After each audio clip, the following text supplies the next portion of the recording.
Hey! I just wanted to come on here and discuss a conspiracy theory I have. It's not really conspirating. I don't plan on doing anything. I'm not really trying to slander anybody, but bring up a possible issue. Okay, I play a lot of VR.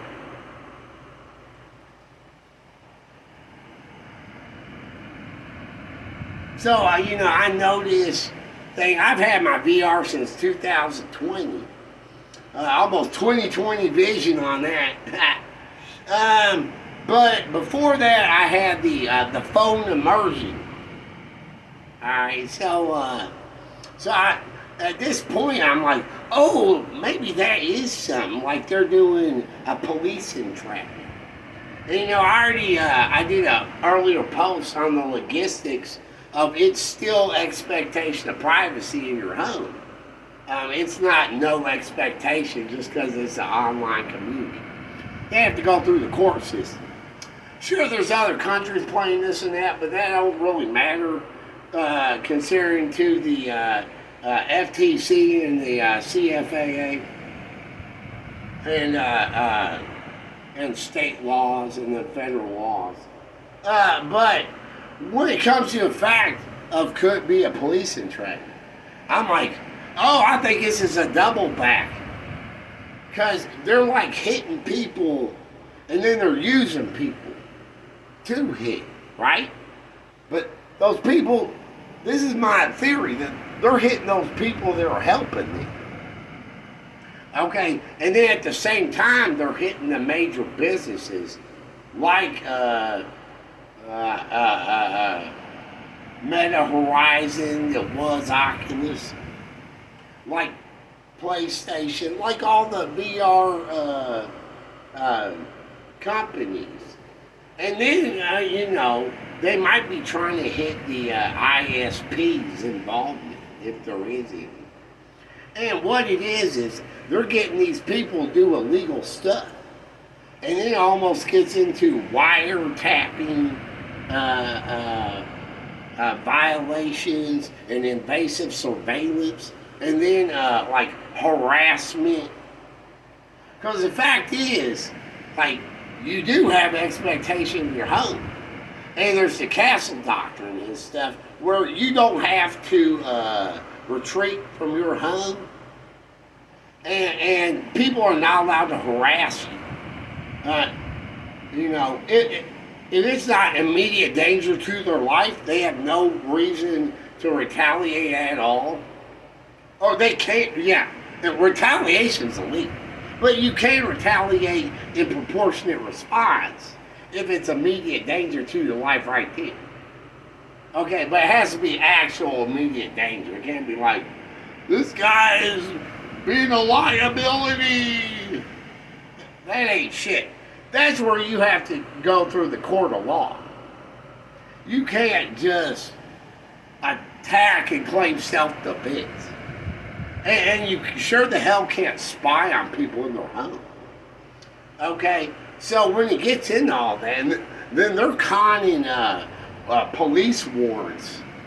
And then they get these people involved with that. And then they take it farther. And when they do, that's what the overreach police have set up. For the normal in the police to then get tipped to that and then come back and fine everybody. Okay? And we're talking $250,000 fines apiece for some of these charges on businesses. So if that's $250,000 apiece, that's a lot of money. See, that's what I think Overreach is doing, to get all that judicial money. I mean, they don't give a shit about the people they're hustling, having them be overreach helpers. That's their target prey, and to get the companies in trouble, where the company may have been involved too. Okay, so it's all about the fines. When it comes down to lawsuits and people are like, afterward be like, oh, I'm suing. It's not that much money. It's like $100 a day is, which ain't that much. They ain't even got to worry about lawsuit money. They got to worry about the fines.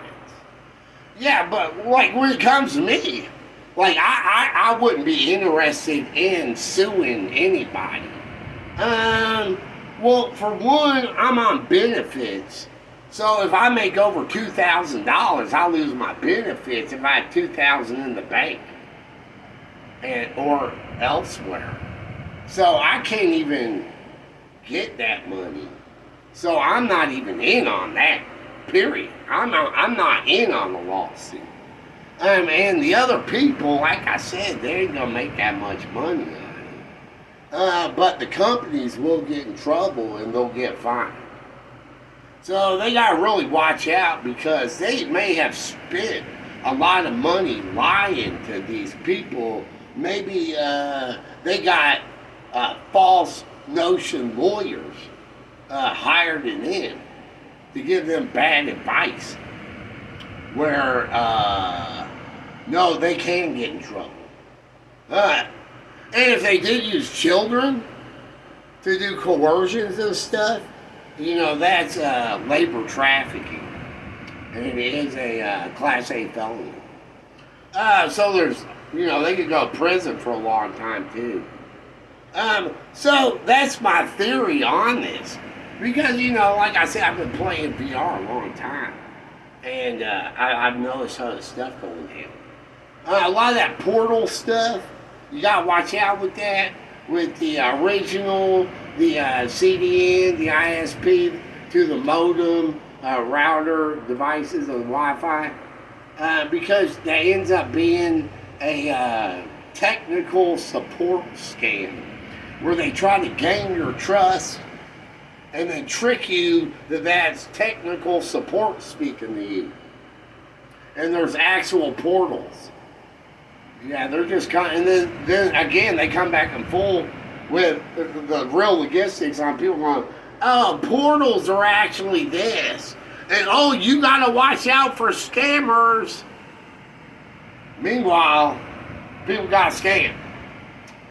Technical support scammers. Watch out for the hustle.